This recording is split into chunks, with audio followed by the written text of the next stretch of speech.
Hey there, Kelly here. If you've never been to my channel before, welcome. And if you've been here before, welcome back. I'm happy to see you again. So today I wanted to share with you guys the differences that I've observed between how I'm seeing things being handled in the U.S. versus how they're being handled here. For those of you that are new to me, I live in Merida, Mexico. So I'm south of the border, and things here are definitely different. Even obviously, everyday life here is different, but how things are being handled here with regard to the pandemic is definitely very different from what it is that I'm witnessing in the U.S. What prompted me to do this video was I've seen a couple of angry posts. One was because people were in the playground, and one girl really genuinely wasn't angry, she just didn't understand. And I was kind of with her. I was like, wait a minute, I thought we could go to the park.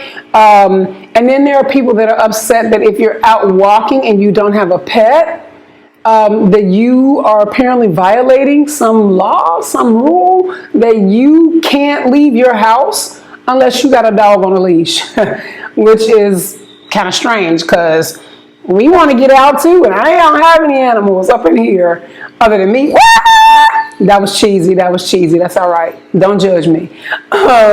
Anyway, so I wanted to kind of come on and share some of the things that I've observed, the differences, if you will, between where I am and what I'm seeing up north. So first thing that I noticed, and I think the whole world has noticed, is that y'all pretty much all out of toilet paper. Folks are literally catching the salt charges over toilet paper. When you got soap and water at the house, why are you out there fighting people physically for toilet paper? I don't get it, but I got plenty of it. So I shared pictures a few weeks ago and a few days ago of the aisles here at the grocery store. The first picture that I shared a few weeks ago, literally there were 2 full aisles of toilet paper and toilet paper on pallets, because I think that they were anticipating that people were going to follow suit with what they saw in the U.S., and that just hasn't been the case. Even a few days ago, when I went to the grocery store, people were buying toilet paper as if they were buying a normal amount for their family. It wasn't overloaded with 3 carts of toilet paper. They were getting, like the couple that was in front of me had a 4-pack. And I don't think anybody in the States right now is buying a 4-pack of toilet paper. We have plenty of hand sanitizer. We have plenty of baby wipes or hand sanitizing wipes, and we have plenty of water. And we have plenty of groceries. Like, our shelves are not bare here, at least in Merida where I am. In fact, I shared this also a few weeks ago when I shared the pictures of the water and the pictures of the toilet paper, that they had so much food that the shelves were fully stocked, and there were boxes that were sitting on the floor in anticipation to be replenished should the stock start to diminish. So I thought that was kind of cool. The other thing that I'm noticing here, one, again, a lot of things that were in place before the pandemic are still the case. This is a community where the people take care of one another. That was the case even before you got sick. This is not a survival of the fittest, every man for himself type of society down here. So my neighbor next door, who I don't really know that well, we only, like in passing, she knows that I'm an at-risk person. And again, for those of you who are new to me, I have lupus. And so I'm definitely considered an at-risk person. And through the middle of January, from the middle of January to the beginning of March, I was in hospitals and rehabilitation centers. So my immune system is really in the crapper right about now. So I'm definitely considered an at-risk person, to the point where even when I go to my door, I have on a mask. So she has my number via WhatsApp, and she will send me a message and say, hey, we're going to the grocery store. Do you need anything? If I don't respond to the WhatsApp, she or her husband will knock on the door, and they'll step away because they know I'm going to come to the window. I don't go to the door. And that was the case even before the pandemic, because again, I got a crappy immune system, and she's got little kids. If they got a cold, that is just as detrimental to me as the coronavirus. virus. So my precautions have been my precautions, self-care, social distancing, that kind of stuff is not necessarily new, or self-quarantine, should I say. But anyway, again, I digress. So she checks it to see, and then if she gets me something from the grocery store, she will leave it outside, and then I will put money out there, and that way she can be paid for whatever it was that I asked for. So still looking out for those in the community that are not necessarily able to always do for themselves. And that is kind of the norm here, to be quite frank with you. That's why she has my number via WhatsApp, believe it or not. She had it before all of this broke out. The other thing that I noticed, which is just now really starting to happen, are Uber drivers are starting to put on the masks. A lot of them at first were not wearing the masks, but I'm noticing now that they are wearing the masks, and they are letting their windows down when you're in the car. So where I live, it's quite warm right now. The window is open. I don't know if you can hear, I've got a noise canceling mic on, but there's quite a nice breeze coming through the house right now. So having the windows open is like really nice and refreshing if you're in an Uber. I know for me, if you guys aren't thinking about this and you are hopping in and out of other people's cars, one, you're probably going to be a little bit closer. Even if you're sitting in the back seat, you're definitely at a closer distance to them than you normally would be. Wearing a mask probably wouldn't be a bad thing. And I make sure that I have my hand sanitizer, because I don't know how many people have handled that door handle or handled that seat belt ahead of me. But a lot of the drivers, I'm also noticing now, have a big thing of hand sanitizer in their car. So if you needed some when you got in, they are now providing that. And I don't know if that's just what they're doing or if that's something that Uber has recommended that they do. I had to go out the other day. I had to pay my power bill, because this is very much a cash-based society down here. So there's a lot of things that you can't do online. And if you do manage to find a company that will allow you to pay online, sometimes it's difficult to navigate if you're not 100% fluent in the language. Because I'll give you an example. I was trying to sign up for something online, and within the address, it asked for my manzana. Well, if you put manzana in Google Translate, that's an apple. Pretty sure they didn't want none of my fruit. So sometimes trying to do things online could be a little bit of a challenge. So you still end up having to go out to that particular location and get things squared away. Well, with my power bill, I actually have an intelligent card or smart card. And what that means is I have a little card. I go out, I lay it on top of my meter. The card reads the meter, puts my usage onto the card. Then I go to the power company, put this card into a machine, and then I pay my bill much like using an ATM machine. Well, the other day when I went to go pay my power bill, the line, first of all, was outside, which is highly unusual. People were literally socially distanced. I put a picture of this on Facebook also, because I've never stood in a line in Mexico where you didn't need a little elbow room. I'm like, dude, I can smell your breath. Please back off. So to have people actually keeping their space was actually quite refreshing. So that was kind of cool. And inside of the building, the two employees that were there both had on masks. I didn't pay any attention to whether or not the lady behind the desk had on gloves, but the guard definitely had on gloves, and he was only allowing one person in at a time. So there were only 3 people in the space that didn't work there, 2 at the machines and 1 that was in line. Everyone else was made to stand outside. And what I thought was really interesting was you never touched the door. Like when he got ready to let you in, he opened the door. When you got ready to leave, he opened the door to let you out. But once you stepped inside of the building while the other 2 people were still paying their bill, you got a generous squirt of hand sanitizer, and he gave you enough of it to where you were definitely rubbing for that 20 seconds. So when it came time for you to touch the machine, you were all cleaned up, rubbed down, and sanitized up. And then, like I said, when it was time for you to go, then he opened the door for you, so you never touched the door, which was, I thought was kind of very, that was cool. Then I walked down to the grocery store, and as I walked down the long sideway between where the power company was and getting to the grocery store, I noticed that people, if they saw you coming, let's say if they were walking down, where you still had space to get, past them, they still kind of moved out to the opposite edge of the side that you were on, so you were spaced out really well, even when you had to pass them out, out in the open. Once I got to the grocery store, a lot of times we'll get our grocery carts outside. So if you got your cart outside, when you went inside, you were met with a little bit of a line, but you were still socially distanced because of the space between the back end of your cart and the front end and the person that was in the line before you. And the reason there was a line is because as you go into the grocery store, here they have the little swing, like metal swing things, kind of like little turnstiles. So that's not unusual anyway.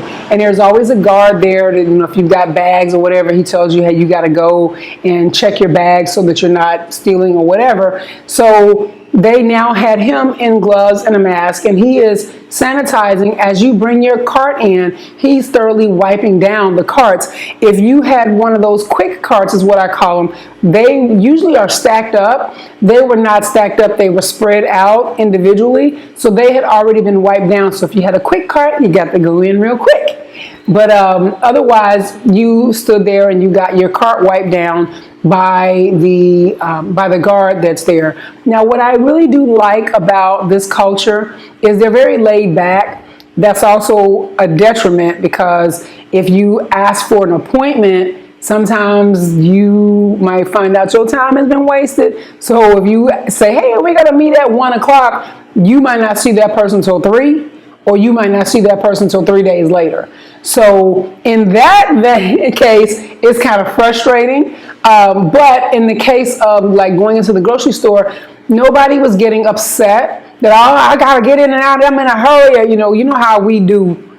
And there was none of that. People waited patiently for the guard to clean off the cart. When you went into the grocery store, the customers, a lot of them had on gloves, a lot of them had on masks, some of them had on gloves and masks. And what I did notice was that people were not just randomly pulling things off of shelves, looking at them and putting them back. They were taking the time to try to read things and decipher what they needed while things were still on the shelves. So that was kind of refreshing to see, because a lot of times we don't think about that. We just pull it off the shelf and we're like, oh, well, what's this got in it? What's the ingredients? Whatever. And they were very conscientiously not touching things that they weren't going to buy. So I thought that was kind of cool. The staff had on masks and gloves, so as they put things on the shelves and as they interacted with customers, they had on masks and gloves. And then when you went to the cash register, the girl there had on masks and gloves. And here in Mexico, they have baggers, and the baggers usually put your things, they're usually really young or they're really old, and it's almost like a Walmart greeter, if you will. So it's usually going to be somebody elderly, and typically those baggers get paid via tips. So they bag your things and then you give them a few pesos, and and that's how they make their money. Well, I think that those people have lost their jobs because they were no longer there. The cashier didn't touch your bag. You bagged your own groceries. So you touched your bags, you touched your groceries, and I guess it was a lot safer, obviously, that way. So I kind of feel bad that those people have potentially lost their jobs. The other thing that I noticed too is like a week and a half ago, I had a doctor's appointment, and my doctor's office is located in the hospital. When I arrived at the hospital, before I could punch the elevator to go up to her floor, they took my temperature. They're also taking temperatures in the airports, and they're also taking temperatures on the road, especially between high tourist destinations. So if you're coming from Cancun, which is a 4-hour drive from where I am, they have road stops where they're taking the temperature. And I keep doing this because it's a little gun that they use so they don't actually touch you. It's just a little red dot, and then they read your temperature that way. So they're taking temperatures at the airport, they're taking temperatures on the road, they're taking temperatures at the hospital. The other thing that I thought was really interesting is if you suspect that you have it, they don't want you to come to the hospital. They have a phone number that you call, and a mobile unit comes to your home.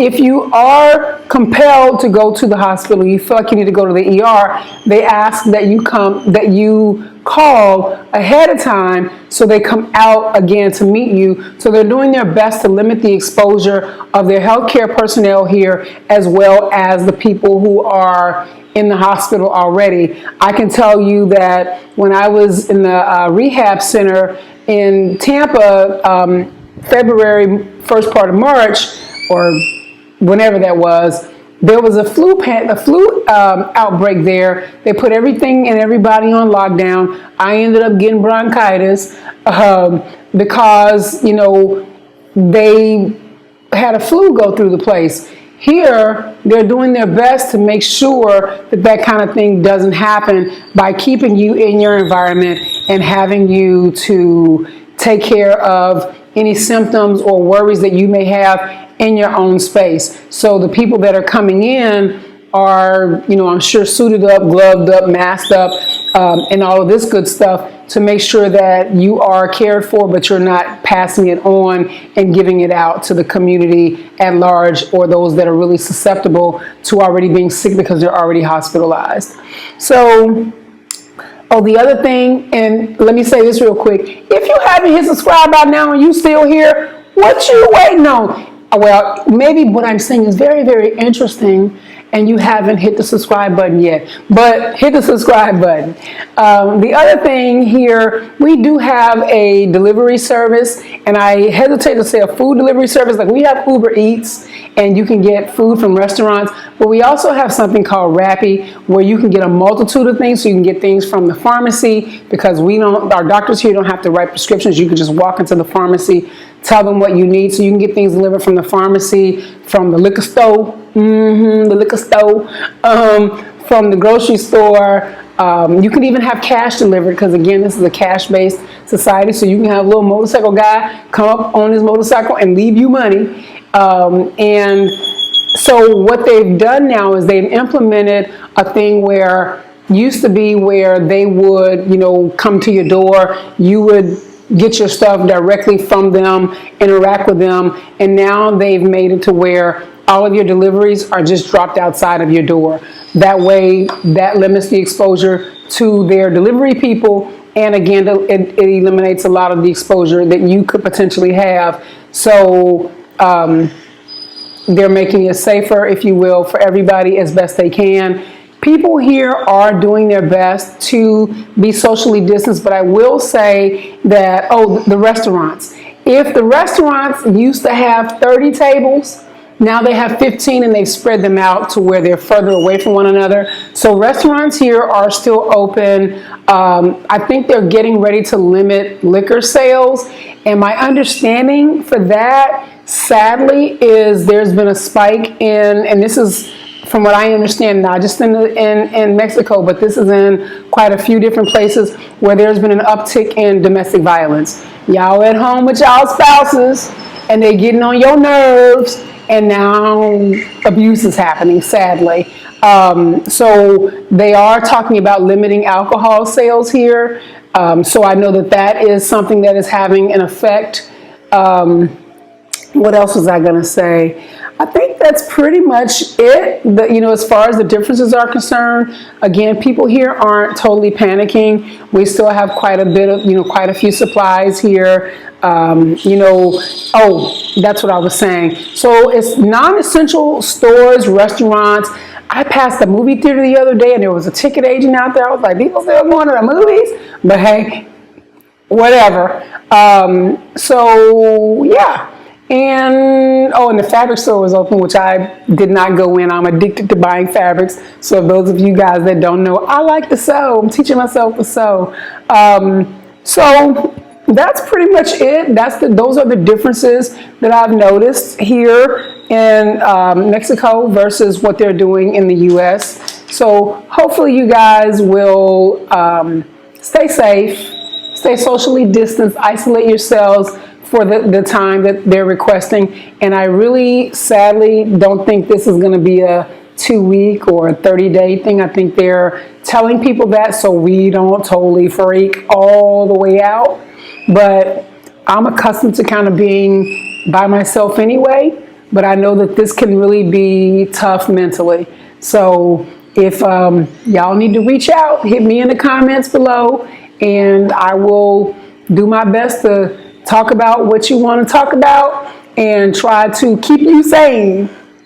I don't know if I'm the person to do that though. Anyway, hopefully you guys have enjoyed what I've shared today. And if you are not subscribed, subscribe for Pete's sake. What I gotta do? All right, guys. I'll see you next go around. Have a good one. Have a safe one. Ciao.